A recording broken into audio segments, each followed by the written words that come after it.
তোমাদের জন্য বানানো আমার ছোট্ট একটা নতুন ভিডিও দেখতে ভুলো না কিন্তু। এই বাড়ি ছিল আমাদের প্রথমবারের কার্তিক পুজো। সবে স্নান করে উঠলাম, এবার গিয়ে আস্তে আস্তে রেডি হব। অনেক কাজ বাকি ঠাকুরের, সেগুলো এবার আস্তে আস্তে করবো। চলো সবার আগে রেডিটা হয়ে নিয়ে ঘরের পুজো দিতে হবে। আর আজকে আমি যে আউটফিট, সেটা হচ্ছে সুন্দর একটা সাদা লাল পাড়ের শাড়ি। আমার এই সাজটা কেমন লাগছে জানাতে ভুলো না তোমরা। আমার শ্বশুর শাশুড়িও সেই সুদূর বহরমপুর থেকে চলে এসেছেন সকাল সকাল, কারণ ছেলের বাড়িতে কার্তিক পুজো বলে কথা। সুন্দর করে মন ভরে সিংহাসনটা সাজিয়ে আমি পুজো দিলাম ঘরের ঠাকুরের। তারপর আমার এই তিন ছেলেরই তো আজকের দিন, বিশেষ দিন। ওদের না সাজালে হয়, ওদের আমি মালা পরিয়ে সাজিয়ে নিলাম। সুপর্ণ বাড়িতে ছিল না, সুপর্ণ ফিরেছে কাল। যেই শুনেছে ওর বাড়িতে তিন ছেলে চলে এসছে, ও আর থাকতে না পেরে ফ্লাইট ধরে এসে হাজির। একেই হয়তো বলে ভালোবাসার টান, না এসে কি আর পারে। ধীরে ধীরে আমি আর মাম্মাম শুরু করলাম পুজোর প্রস্তুতি।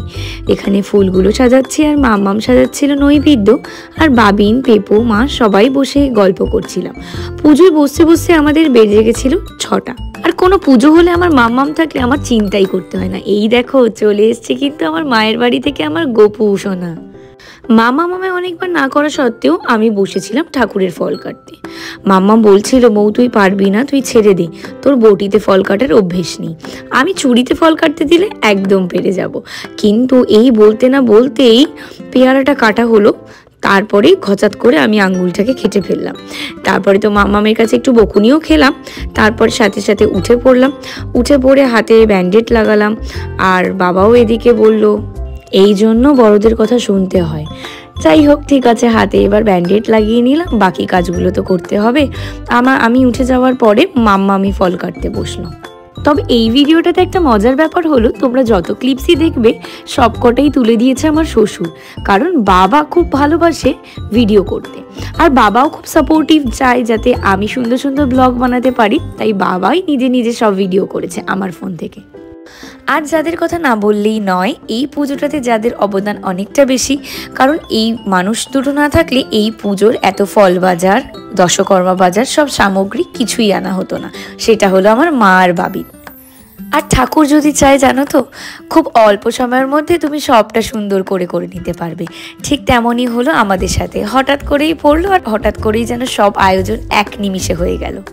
আর আজ ছিল আমার মায়ের জন্মদিন, কার্তিক পূজার জন্মদিন একসাথে। এখানে 6টার সময় পুজোয় বসে গেলাম আমরা। আর আমি বরণ করে নিলাম আমার 3 ছেলেকে। আর বরণ করতে করতে বললাম, আবার ঠিক 3 বছর পর আসল রূপে কিন্তু আসবি আমার বাড়িতে। আর এত শর্ট টাইমের মধ্যে এত সুন্দর আয়োজন করে উঠতে পারবো আমি সুপর্ণ সত্যিই ভাবতে পারিনি। আর এতে তো দুবাড়ির মা বাবার অবদান সবচেয়ে বেশি, কারণ তারা পাশে না থাকলে আমরা কোনো কাজই হয়তো এত সুন্দরভাবে সম্পূর্ণ করতে পারবো না। মাম্মাম ভোগের সব রান্না কমপ্লিট করতেই সুপর্ণ সবটা থালার মধ্যে গুছিয়ে দিল। আর পুজো শেষ হতে না হতেই শুরু হয়ে গেল আরতি। এখানে চলে এসেছিল সৌরিনরা, আমার দিদিরা আর আমার আঙ্কেল। এখানে সবাই মিলে বসে গল্প করতে করতেই তারপরে মা আসার পর মাকে কাটালাম কেক। আমার কাছে আজকের দিনটা একটু স্পেশাল, কারণ আমার মায়ের জন্মদিন।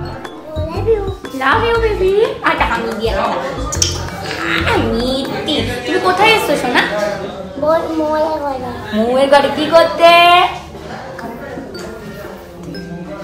ঠাকুর ফেলতে না, জল ফেলতে। হ্যাঁ তো শোনো শোনো, দেখো ঠাকুরকে আজকে আমি কত কি, কোনটা পছন্দ হচ্ছে? এই যে দেখো কত কি দিয়েছি, কিন্ডার জয়, মাজা, ফ্রুটি, লেস। কোনটা নেবে তুমি? কুরকুরে।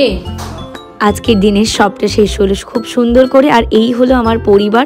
আমার কাছে পরিবার মানে এটাই। কে কি বললো, কে কি ভাবলো, আমার তাতে কিছু যায় আসে না। আর তোমাদের যদি এই ভিডিওটা ভালো লেগে থাকে, please like, comment and subscribe করে দিও। Thank you for watching.